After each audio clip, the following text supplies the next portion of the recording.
The recession has hit Provincetown in the form of a major budget deficit. Coming up, we'll tell you what this means. And the cold weather is wreaking havoc around town. From the fire station to the bay, when will this cold stop snapping? And if you own a vacation home in Provincetown and rent it out, fees, fines, and surcharges are in your future. Wow, that's taxing on the wallet. It sure is. All this and more coming up. Provincetown Monthly starts now.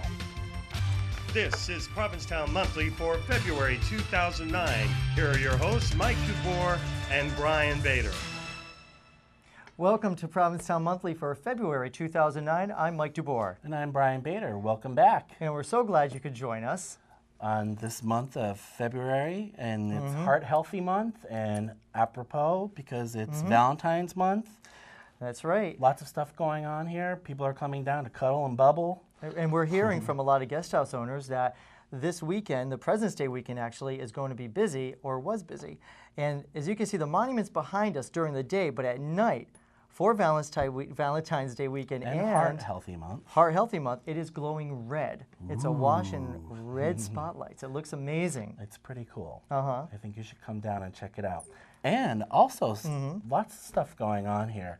This month is also, on the 20th to the 22nd, is Snowbound Leather Mates Weekend. Wow, so that's right up your alley. Get your leather out and come on down. Well, we have a lot of news to report this month, so we might as well get right to it. And it seems, everyone's worried about this, that Provincetown is not immune to the recession. The town is seeking ways to fill a $780,000 budget gap.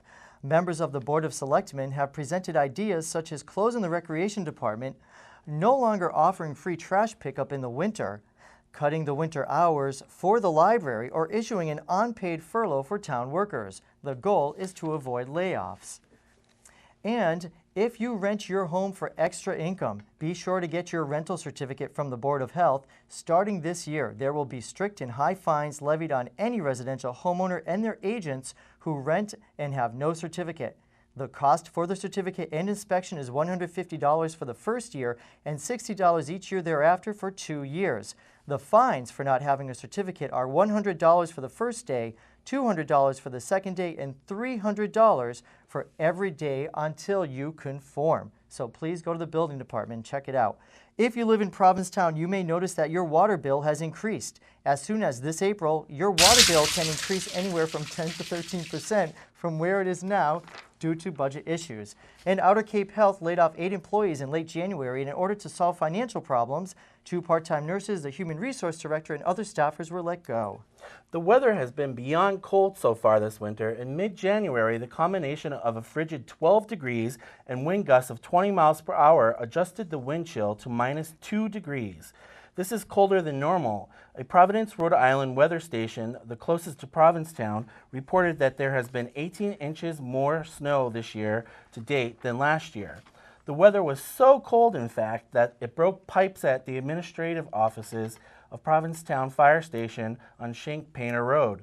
The ceiling and walls were damaged, bathrooms a mess, and office equipment ruined.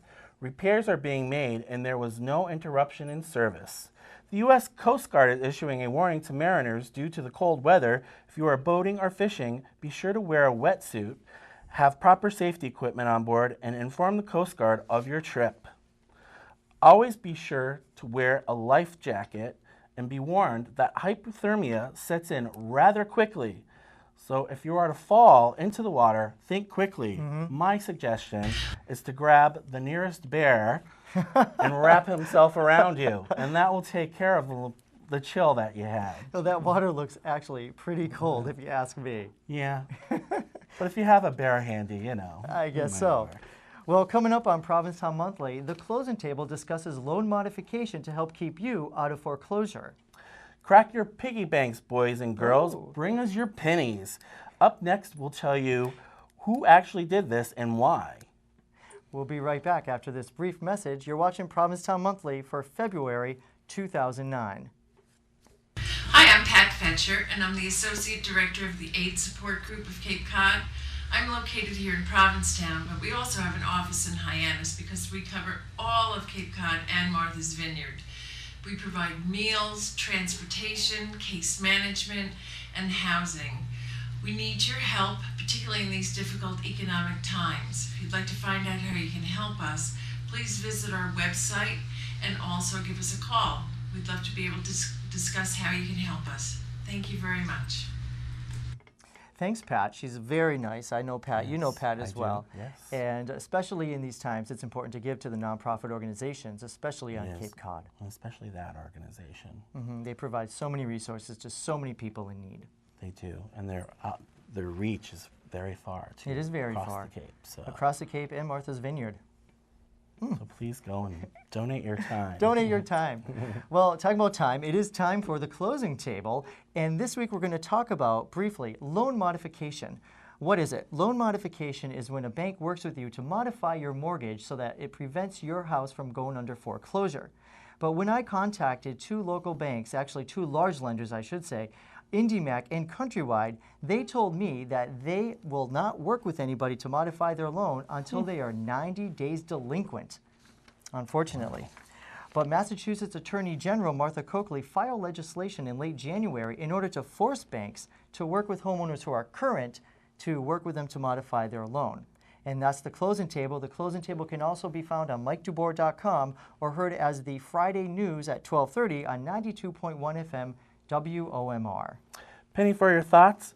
Well, you may not think it's wise to save your pennies or worth saving your pennies these days, but the students at Veterans Elementary School in Provincetown do. Through their efforts, $650 worth of pennies were raised as part of Pennies for Peace. The pennies will be cashed in and money sent to schools in Pakistan and Afghanistan for supplies. All grades participated, and students were encouraged to bring their pennies from home. They started saving copper in October. Wow. Well, still to come on Provincetown Monthly, are you in the tourism industry? And if so, are you looking for a job? And is President Obama's story giving you the urge to run for office? Stay tuned. This could be your year. Wow, good luck. Provincetown Monthly for February 2009. We'll be right back. Hi, my name is Kami Lyle. Join me with Stage Door Canteen, Cape Cod's coolest big band. Outermost Community Radio WOMR 92.1 presents the Swinging Sweethearts Ball, featuring the fabulous Stage Door Canteen at Nauset Regional Middle School Auditorium in Orleans on Saturday, February 28th. Doors open at 7 p.m. The concert begins at 7:30 with the Nauset World Music Ensemble, comprised of students from Nauset Regional High School and led by Wellfleet native Lisa Brown. Well, that sounds like a lot of fun. That sounds like a swinging time. It sounds like, I love that type of music. And James Paul Ludwig has actually put that together as a fundraiser for WMR. And it's actually for, that's another nonprofit organization. But you should check it out. I'm going. Do you want to go to that? I'd love to go. I love that music. I do too. And they'll be dancing in the aisles. She seems like a fun gal. Yeah, she does. Doesn't she? A little Renee Zellweger-ish. A little bit more sassy though. A little more sassy. Anyhow, on to more news. Provincetown is looking to hire a new tourism director in the wake of the sudden resignation of tourism director Lisa Bowden. The position was just filled by Bowden in 2008, and she left citing personal reasons. So far, the town has received over 39 applications for the full-time position, which pays roughly $40,000 per year. Have you ever wanted to run for public office? Well, here's your Possibly. chance. Nomination papers are now available for Provincetown's May election.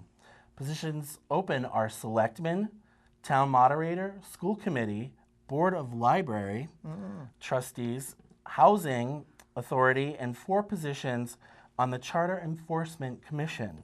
All candidates must file nomination papers by 6 p.m. March 17th with the town clerk. Would So, you ever good run luck. for public office? I don't think so. I'm not cut out for it. I'm not shady enough. Don't say that. There's a lot of good public servants that are in You're place. right. This is- Well, I guess we're out of time. Thanks for joining us on Provincetown Monthly for February 2009. We'll see you again in March. Please check us out on Lower Cape TV or our YouTube channel, Provincetown News. You can also catch me on my blog, MikeDubour.com. I'll see you in 1 month. I'm Mike DuBour. Thanks for I'm watching. Brian Bader. See you next month.